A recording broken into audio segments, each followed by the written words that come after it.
네, 여러분 안녕하십니까? 네, 한 주간 평안하셨습니까? 네, 우리 옆 사람 좌우를 보면서 앞뒤를 보면서 인사하면 좋겠습니다. 잘 오셨습니다. 예, 반갑습니다. 예. 네, 주님의 은혜 가운데 승리할 수 있기를 바랍니다. 예, 계속해서 열왕기하 말씀을 보고 있습니다. 열왕기에서 열왕기라는 그 이름대로 많은 왕들이 등장하고 있습니다. 성경에는 왕들에 대한 기록이 비슷한 패턴으로 기록되는데, 예를 들면 이런 식으로 기록됩니다.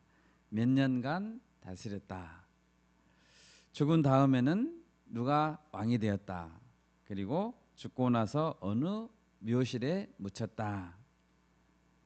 오늘 본문에 등장하는 두 명의 북이스라엘 왕도 마찬가지입니다. 아버지인 여호아하스는 17년간 다스렸고 그 아들 요아스는 16년간 다스렸습니다. 그리고 둘 다 사마리아에 장사됐습니다. 다스린 기간도 비슷하고 장사된 곳도 같습니다. 그런데 이 두 왕의 비슷한 점은 또 한 가지 있습니다. 그들이 인생을 살았던 내용입니다. 하나님은 그들의 인생을 어떻게 요약하고 있을까요?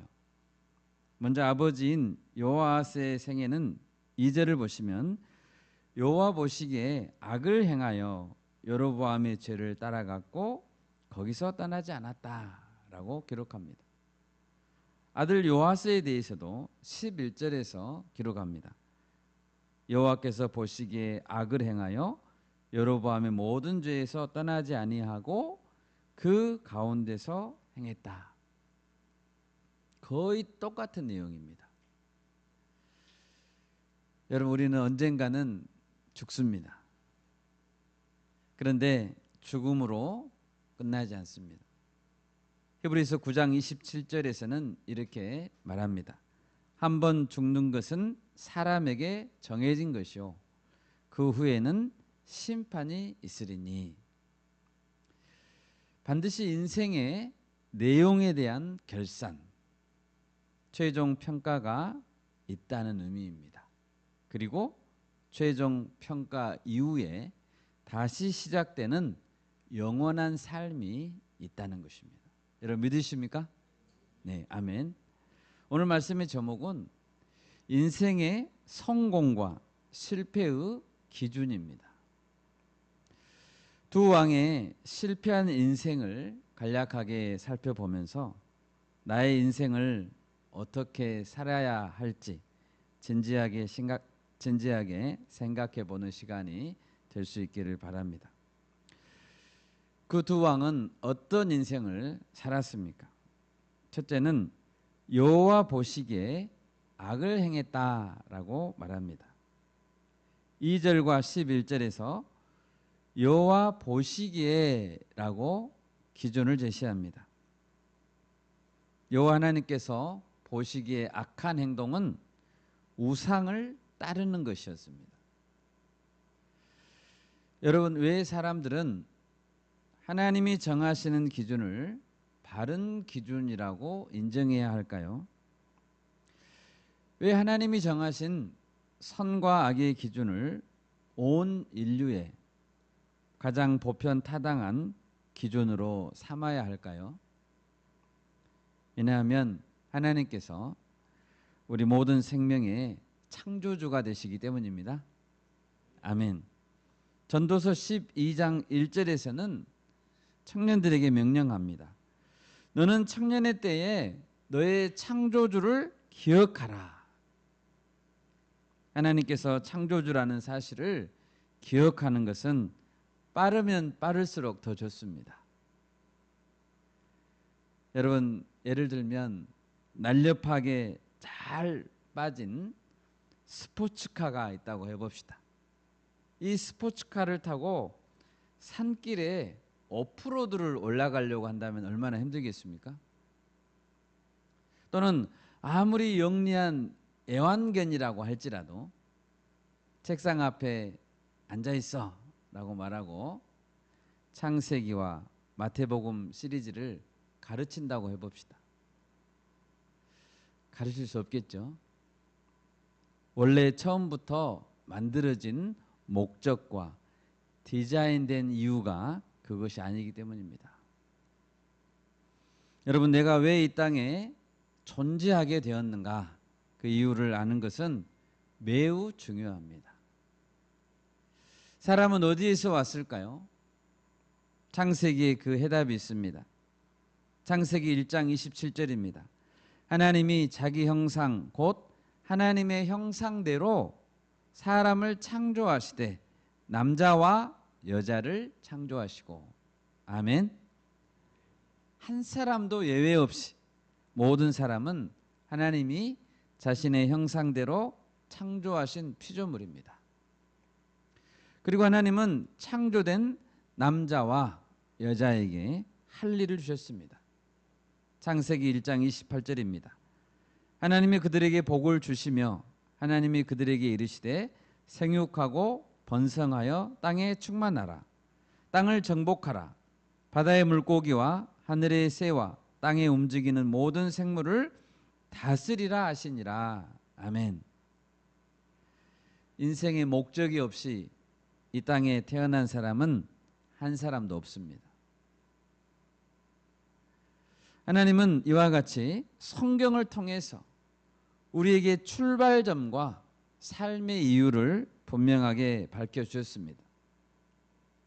바다의 물고기, 하늘의 새, 땅에 움직이는 생물들은 우리가 다스려야 될 존재이지 고개를 숙여서 절을 올려야 하는 존재가 아닙니다. 이 사실을 모른다면 아무리 지혜로운 인간이라 할지라도 인생을 방황하지 않을 수 없습니다. 그러면 왜 사람들은 우상을 선택하게 될까요? 본문에 나오는 이스라엘 백성들은 하나님에 대해서 알고 있습니다. 그들은 하나님의 말씀이 분명히 있음에도 불구하고 왜 우상을 따라가게 되었을까요? 우리가 잘 아는 출애굽 사건을 생각해 봅시다. 이스라엘 백성들은 이집트에서 노예로 지냈었는데 하나님께서 모세를 보내시고 홍해를 건너서 노예 생활에서 해방시켜 주셨습니다. 그런데 해방된 이후에도 자꾸만 이집트 생활을 그리워했습니다. 왜 그랬습니까?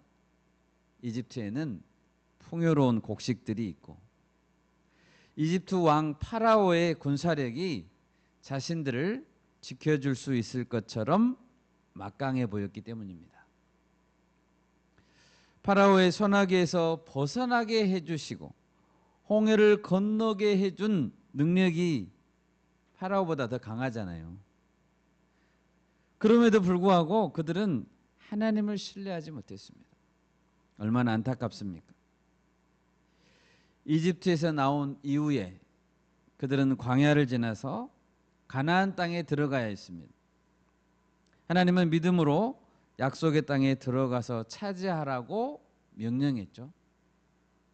그런데 민수기 13장에서 가나안 땅을 정탐하고 온 정탐꾼들의 보고를 들어보면 이 정탐꾼들은 대부분 기가 죽어버렸습니다. 가나안 민족들은 키도 크고 밭에는 열매도 잘 열리고 군사력도 강하게 보였습니다. 그들의 신들이 더 강해 보였습니다. 여러분, 우상이 약속하는 것은 현세적인 복입니다. 물론 거짓입니다.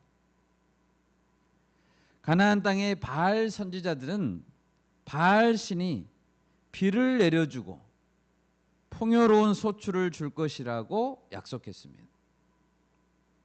바알과 아세라라는 풍요를 약속해 주는 신들을 이스라엘 백성들 앞에 제시했습니다.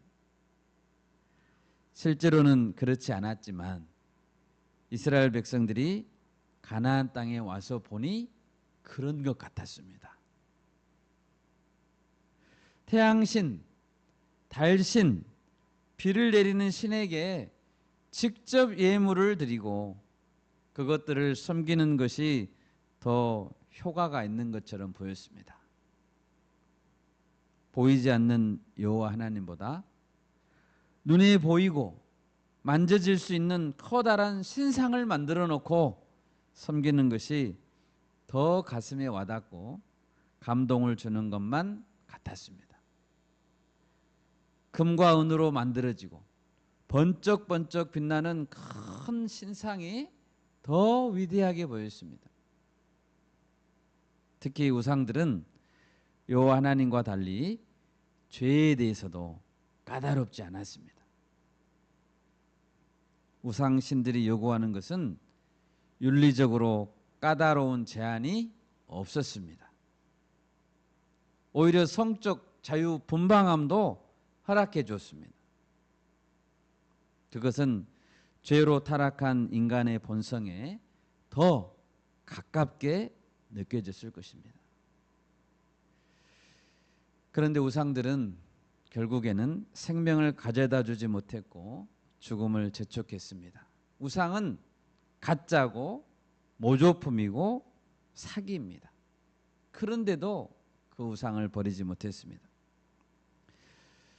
여러분, 우상을 섬기는 것은 창조주 하나님께 대한 반역입니다. 무지한 행동입니다. 그것을 잊어서는 안 됩니다. 우상은 허상입니다. 보이는 것과 달리 우상은 정말로 무능합니다. 본문 6절에서 말씀합니다. 사마리아의 아세라 목상을 그냥 두었더라. 목상이란 나무로 만든 우상이란 뜻이죠. 재질이 뭡니까? 나무입니다. 나무로 만든 우상의 허구에 대해서 이사야 44장 15절에서 17절은 말합니다. 다 같이 한번 찾아보겠습니다. 이사야 44장 15절에서 17절 말씀. 이 나무는 사람이 땔감을 삶는 것이거늘 그가 그것을 가지고 자기 몸을 덮게도 하고 불을 피워 떡을 굽기도 하고 신상을 만들어 경배하며 우상을 만들고 그 앞에 엎드리기도 하는구나. 그 중에 절반은 불에 사르고 그 절반으로는 고기를 구워 먹고 배불리며 또 몸을 덮게 하여 이르기를 아하 따뜻하다 내가 불을 보았구나 하면서 그 나머지로 신상 곧 자기의 우상을 만들고 그 앞에 엎드려 경배하며 그것에게 기도하여 이르기를 너는 나의 신이니 나를 구원하라 하는도다. 여러분, 얼마나 어리석습니까? 나무는 땔감으로 쓰는 재료입니다. 겨울에는 몸을 따뜻하게 불을 피워주고 배가 고플 때면 음식을 만들기 위해 불을 피우는 재료입니다. 그런 나무를 가지고 우상의 형태로 깎아서 세워놓고 너는 나의 신이니 나를 구원하라. 얼마나 어리석습니까? 이런 우스갯소리가 있죠. 사람들이 마을 앞에 서 있는 고목에 와서 하도 복을 달라고 지켜달라고 절하니까 고목이 어떻게 해줄 수는 없고 스트레스 받아서 속이 다 썩었답니다. 돌이든지 쇠든지 마찬가지로 하나님이 주신 재료들입니다. 큰 돌, 큰 나무, 큰 산, 큰 바다, 거센 바람은 신들이 아닙니다. 하나님의 피조물입니다. 어떠한 형상 앞에서 그것이 사람이든지 무엇의 형상이든지 절하며 기도하는 것은 우상 숭배입니다. 어떤 귀신, 조상신, 잡신들을 두려워하며 절하며 기도하는 것은 우상 숭배입니다. 여러분, 창조주 하나님께 감사하고 예배하지 않는 것은 하나님을 가장 슬프시게 하는 것입니다. 그분에게만 예배해야 됩니다. 우상은 하나님 보시기에 악한 것들입니다. 오늘 본문의 두 왕이 살았던 삶, 그리고 이스라엘 백성들이 하나님을 슬프시게 했던 행위는 우상 숭배입니다. 여러분, 오늘날에도 우상은 많습니다. 우상은 비단 돌, 나무, 쇠로 만든 우상이 아니라 우리가 하나님 외에 의지하고 추구하는 모든 것은 우상입니다. 내가 온 세상의 중심이라고 착각하는 것도 우상입니다. 인간 중심적인 가치관, 물질주의, 쾌락주의, 과학 만능주의, 우상입니다. 우주 만물은 저절로 생겨난 것이 아닙니다. 하나님께서 주신 성경을 그대로 믿지 않고 인간 중심적인 해석과 가설을 세우는 것은 우상입니다. 여러분, 선과 악을 나누는 기준은 무엇입니까? 오늘 말씀에서 여호와 보시기에라는 것이 기준입니다. 한번 죽는 것은 정해진 것입니다. 그리고 이후에는 반드시 하나님 보시기에 선을 행했는가, 악을 행했는가 심판이 있습니다. 우리 모두의 인생이 하나님 앞에서 바른 삶을 살았다고 평가받고 기록될 수 있기를 바랍니다. 아멘. 두 번째로, 오늘 두 왕은 가짜 회개로 하나님의 더 큰 진노를 받았습니다. 2절을 보면 요아하스 왕은 느밧의 아들 여로보암의 죄를 따라갔습니다.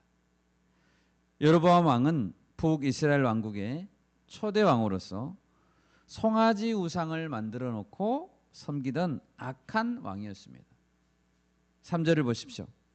여호와께서 이스라엘에게 노하사 늘 아람 왕 하사엘의 손과 그의 아들 베나닷의 손에 넘기셨더니, 요 하나님은 반드시 살아계십니다. 살아계셔서 우상을 섬기는 자들은 반드시 심판하십니다.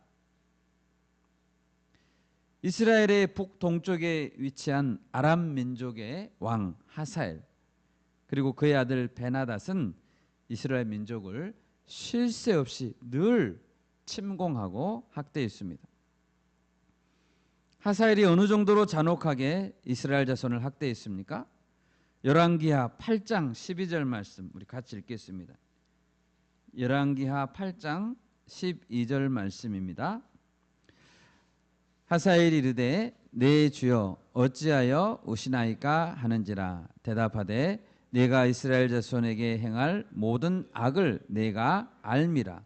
내가 그들의 성에 불을 지르며 장정을 칼로 죽이며 어린아이를 맺히며 아이벤 부녀를 가르리라 하니. 아멘.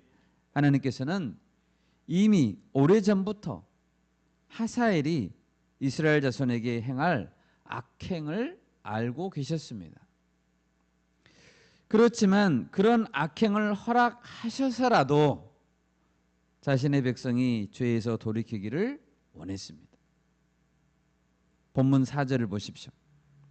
아람 왕이 이스라엘을 학대함으로 여호아하스가 여호와께 간구했습니다. 그리고 여호와 하나님은 구원자를 보내시고 아람 사람들의 손에서 벗어나게 도와주셨습니다.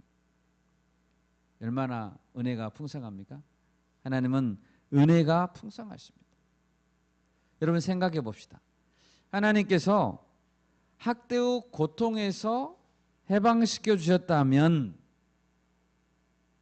우상을 섬기던 이스라엘 백성들은 이제부터는 어떻게 살아야 됩니까? 당연히 우상을 버려야죠. 우상을 버리고 하나님께 돌이켜서 바른 삶을 살아야 됩니다. 살아야죠. 벗어나게 도와주셨잖아요. 그런데 여호아하스는 돌이키지 않았습니다. 6절입니다. 그들이 이스라엘에게 범죄하게 한 여로보암의 집의 죄에서 떠나지 아니하고 그 안에서 따라 행하며 또 사마리아의 아세라 목상을 그냥 두었더라. 여전히 우상을 떠나지 않고 우상 안에서 따라 행하며 아세라 목상을 그 전과 같이 똑같이 두었습니다. 요아스가 기도할 때, 하나님께 기도할 때 어떻게 기도했을까요? 살려달라고? 한 번만 살려주시면 하나님을 바르게 섬기겠습니다. 다시는 죄짓지 않겠습니다. 이렇게 기도했겠죠. 그런데 막상 구원해 주시자 여전히 하나님을 슬프시게 했습니다. 그러려면 왜 기도했을까요? 여러분, 죄에서 실제로 돌아서지 않는 회개는 가짜 회개입니다. 하나님을 모독하는 행위입니다. 하나님을 두 번 슬프게 하는 것입니다. 7절을 보십시오. 하나님은 온 나라를 아람 왕에게 완전히 짓밟히게 내버려 두셨습니다. 아람 왕이 여호와스의 백성을 멸절하여 타작마당에 티끌같이 되게 하고 마병 50명과 병거 10대와 보병 10,000명 외에는 여호와스에게 남겨두지 아니하였더라. 온 나라에 마병이 50명밖에 없고 병거가 10대밖에 없다면 그게 나라입니까? 여러분, 이 이야기를 우리에게 적용해 봅시다. 요아스가 간구하자 보내주셨다고 하는 구원자는 어떤 구원자인지 구체적으로 본문에는 나와 있지 않습니다. 그런데 오늘날 우리에게 적용해 보자면 그분은 곧 예수 그리스도이십니다. 우리를 불쌍히 보시고 하나님께서 보내주신 구원자는 예수님이십니다. 예수님을 알기 전에 우리는 어떤 자들이었을까요? 우리는 진노의 자녀들이었습니다. 우리 다 같이 에베소서 2장을 찾아보겠습니다. 에베소서 2장.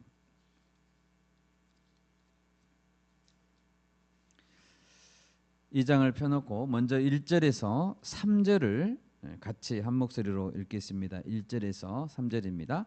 그는 허물과 죄로 죽었던 너희를 살리셨도다. 그때의 너희는 그 가운데서 행하여 이 세상 풍조를 따르고 공중의 권세 잡은 자를 따랐으니 곧 지금 불순종의 아들들 가운데서 역사하는 영이라.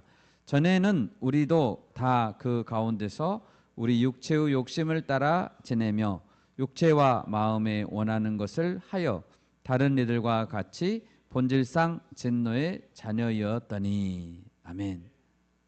마치 요아스처럼 그냥 놔두면 죽을 수밖에 없는 진노의 자녀들이었습니다. 우리도 마찬가지였습니다. 육체의 욕심을 따라 지내며, 우상이죠. 육체와 마음에 원하는 것을 하여 다른 이들과 같이 본질상 진노의 자녀였다. 이것이 우리 모습이었습니다. 이것이 우리가 예수님을 알기 전의 상태입니다. 그대로 놔두면, 방치하면 진노를 받고 죽는 것이 당연한 자들, 희망이 없는 자들이었습니다. 자기가 저지른 죄의 대가를 자기가 받아야 되는 것은 당연합니다. 누구도 원망할 수 없습니다. 이런 자들을 하나님은 구원하고자 하셨습니다. 에베소서 2장 4절부터 7절, 우리 같이 4절부터 7절 읽습니다. 긍휼이 풍성하신 하나님이 우리를 사랑하신 그 큰 사랑을 인하여 허물로 죽은 우리를 그리스도와 함께 살리셨고 너희는 은혜로 구원을 받은 것이라. 또 함께 일으키사 그리스도 예수 안에서 함께 하늘에 앉히시니 이는 그리스도 예수 안에서 우리에게 자비하심으로써 그 은혜의 지극히 풍성함을 오는 여러 세대에 나타내려 하심이라. 아멘. 5절에서 분명히 말씀하고 있죠. 너희는 은혜로 구원을 받은 것이라. 구원은 은혜입니다. 은혜라는 것은 내가 내 힘으로 무엇을 얻어냈다는 것이 아닙니다.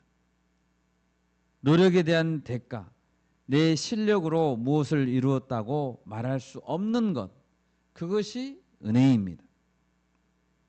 계속해서 8절과 9절을 읽겠습니다. 8절 9절입니다. 너희는 그 은혜에 의하여 믿음으로 말미암아 구원을 받았으니 이것은 너희에게서 난 것이 아니요 하나님의 선물이라. 행위에서 난 것이 아니니 이는 누구든지 자랑하지 못하게 함이라. 아멘. 우리는 구원이라는 선물을 받은 자들입니다. 우리 행위에서 난 것이 아니니 구원을 받았다고 자랑할 수 없습니다. 오직 하나님의 은혜만을 우리는 자랑해야 됩니다. 그러면 구원받은 자들은 이제 어떻게 살아야 됩니까? 은혜로 선물로 구원을 받았으니 어떻게 살아야 됩니까? 육체의 욕심을 따랐던 삶을 버려야 합니다. 육체와 마음이 원했던 것에서 돌이켜야 됩니다. 당연한 것입니다. 이제는 여호와께서 보시기에 악한 삶이 아니라 선한 삶을 살기 위해 힘써야 하는 것입니다. 에베소서 2장 10절 말씀 같이 읽겠습니다. 우리는 그가 만드신 바라 그리스도 예수 안에서 선한 일을 위하여 지으심을 받은 자니 이 일은 하나님이 전에 예비하사 우리로 그 가운데서 행하게 하려 하심이니라. 아멘. 우리가 본래 지으심을 받았던 목적은 선한 일입니다. 선한 일을 힘쓰며 우리가 살 수 있기를 바랍니다. 아멘. 가짜에게는 하나님을 더 슬프시게 만듭니다. 하나님은 결코 속지 않습니다. 하나님의 백성이라도 죄를 떠나지 않으면 불신자들의 지배를 받게 됩니다. 하루빨리 우리가 진정으로 회개하고 하나님 앞에 나올 수 있기를 바랍니다. 아멘. 마지막 셋째로 이 왕들은 왜 실패한 인생을 살았을까요? 끝내 개혁을 이루지 못하고 비참하게 인생을 마쳤습니다. 요아스의 아들 요아스는 아버지의 실패한 인생을 분명히 보았을 것입니다. 그러면 아버지를 보면서 실패한 인생을 보면서 어떻게 했어야 됩니까? 자기 백성들이 아람 왕에게 멸절당하고 학대당하는 것을 그 아들 요아스도 보았습니다. 어떻게 해야 됩니까? 오 주님, 저는 어찌하든지 이 지긋지긋한 죄의 굴레에서 벗어나게 해주십시오. 아람 왕의 손에서 벗어나게 해주십시오. 이렇게 간절히 기도하면서 철저한 개혁을 이루었어야 하지 않을까요? 당연한 것입니다. 그런데 11절을 보면 여전히 아들 요아스도 같은 삶을 반복했습니다. 여러분, 개혁에는 대가가 필요합니다. 개혁은 결코 쉽지 않습니다. 돌이키는 것은 결코 쉽지 않습니다. 열왕기하 11장에 보면 남유다 왕국의 제사장이었던 여호야다의 개혁이 나옵니다. 열왕기하 11장 18절을 보겠습니다. 열왕기하 11장 18절 우리 한 목소리로 읽겠습니다.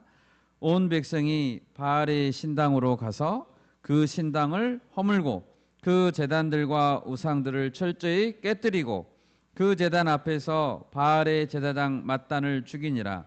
제사장이 관리들을 세워 여호와의 성전을 수직하게 하고. 아멘. 여호야다는 바알의 신당을 허물었습니다. 바알의 제사장 맏단을 죽였습니다. 쉽지 않았을 것입니다. 열왕기하 11장 20절도 같이 읽겠습니다. 온 백성이 즐거워하고 온 성이 평온하더라. 아달랴를 무리가 왕궁에서 칼로 죽였더라. 무리가 아달랴를 죽였습니다. 바알을 숭배하고 여왕 행세를 하던 여자 아달랴였습니다. 그 실권이 막강했었습니다. 개혁을 이루려고 한 자들은 당시 실권을 쥔 자들에게 대항하기 위해서 목숨까지 걸어야 했습니다. 개혁에는 대가가 따릅니다. 11장 20절에 보면 온 백성이 즐거워하고 온 성이 평온했다라고 말합니다. 여러분, 무엇이 즐거움과 평온의 근원입니까? 여러분의 삶 가운데 즐거움과 평온이 없다면 왜 없을까요? 바알의 제사장 맏단을 죽였고 바알 숭배의 주동자 아달랴를 죽여야 즐거움과 평온이 있는 것입니다. 물론 현상적으로 보면 피바람이 불었겠죠. 사람들을 죽였다니까요. 피바람이 불고 마음이 불편한 상황도 있을 것입니다. 그렇지만 하나님이 주신 이 싸움에서 이겼기 때문에, 죄와 싸워서 이겼기 때문에 마음의 즐거움과 평온을 하나님 주신 것입니다. 만약 본문의 요아스 왕이 개혁하려고 했다면 무엇을 이겨내야 했을까요? 선왕인 여호아스의 신하들 중에 바알을 섬겼던 자들이 분명히 있었겠죠. 바알을 섬기자고 주장하던 자들, 또한 그 주위에 있었던 바알 제사장들이 얼마나 많았겠습니까? 그들과 싸워야 했습니다. 요아스 왕이 개혁하려면 싸워야 했을 것입니다. 피를 흘려야 했을 것입니다. 조금만 개혁을 하려고 해도, 바꾸려고 해도 뭘 그렇게 무리하게 바꾸려고 하냐?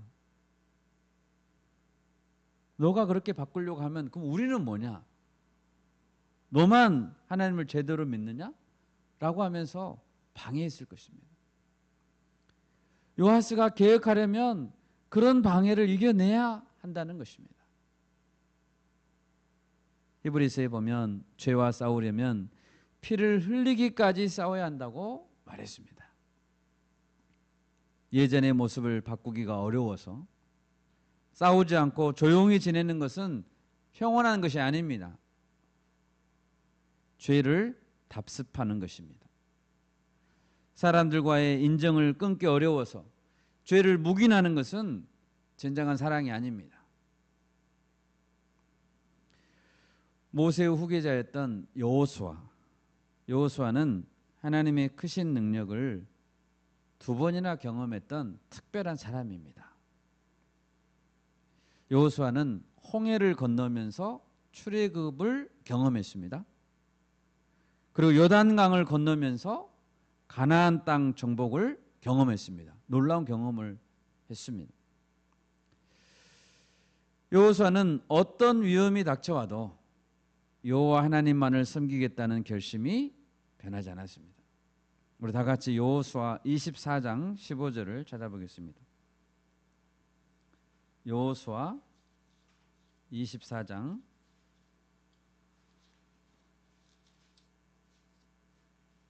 15절입니다. 우리 같이 읽습니다. 만일 여호와를 섬기는 것이 너희에게 좋지 않게 보이거든 너희 조상들이 강 저쪽에서 섬기던 신들이든지 또는 너희가 거주하는 땅에 있는 아모리 족속의 신들이든지 너희가 섬길 자를 오늘 택하라. 오직 나와 내 집은 여호와를 섬기겠노라 하니. 아멘. 이집트에서 홍해를 건너오기 전에 섬겼던 신을 택하든지 이곳 아모리 족속의 신들을 택하든지 택해라. 나는 그리고 내 집은 오직 여호와를 섬기겠노라. 여호수아의 결단입니다. 이런 강력한 결단이 있었기 때문에 여호수아가 사는 날 동안 그리고 여호수아의 뒤에 생존한 장로들 곧 여호와께서 이스라엘을 위하여 행하신 모든 일을 아는 자들이 사는 동안에는 이스라엘이 하나님을 잘 섬겼습니다. 여호수아 24장 31절 말씀 우리 같이 읽겠습니다. 31절입니다. 이스라엘이 여호수아가 사는 날 동안과 여호수아 뒤에 생존한 장로들 곧 여호와께서 이스라엘을 위하여 행하신 모든 일을 아는 자들이 사는 날 동안 여호와를 섬겼더라. 아멘. 우리가 세대를 거듭하더라도 우리 안에 은혜를 보존할 수 있으려면 하나님의 손길을 생생하게 경험한 믿음의 사람들의 대가 끊어져서는 안 됩니다. 믿음의 사람이 두 눈 부릅뜨고 살아있는 동안에는 하나님의 은혜가 지속됩니다. 우리가 그런 자들이 되기를 바랍니다. 그리고 우상을 섬기는 사람의 악한 영향이 미치는 동안에는 개혁이 쉽지 않는 법입니다. 그때는 피를 흘릴 각오를 하고 개혁을 해야 되겠죠. 요아스가 이렇게 자신도 억울하다고 말했을 수도 있죠. 개혁을 하려고 했었는데 실패했습니다. 그것은 결코 칭찬받을 수 없습니다. 전심으로 여호와께로 돌아오려면 우상을 제거해야 됩니다. 제거해야 됩니다. 예배를 바른 진리 위에 세우도록 진리를 회복해야 하는 것입니다. 중간에 포기하면 안 됩니다. 그래야 우리의 묘비에 여러분의 묘비에 신앙 개혁을 이루고 전심으로 여호와께로 돌아왔던 자라고 기록될 수 있을 것입니다. 말씀을 맺겠습니다. 우리는 누구나 하나님 앞에서 인생을 평가받는 날이 올 것입니다. 그 평가에 따라 영원한 삶이 결정됩니다. 인생은 한 번밖에 없습니다. 하나님 보시기에 선한 길을 걸었던 자로 우리가 평가받기를 소원합니다. 아멘. 우리는 누구나 회개해야 되고 그리고 회개했다면 완전히 돌이켜야 합니다. 개혁에는 대가가 따릅니다. 우리가 정말로 즐거워할 수 있고 평온을 누릴 수 있다면 그것은 하나님께서 우리의 개혁을 기뻐하시고 우리에게 즐거움과 평온을 주실 때입니다. 우리가 예수 안에서 죄와 싸우는 싸움에서 승리할 수 있기를 바랍니다. 아멘. 이 말씀으로 한 주간 승리합시다. 제가 기도하겠습니다.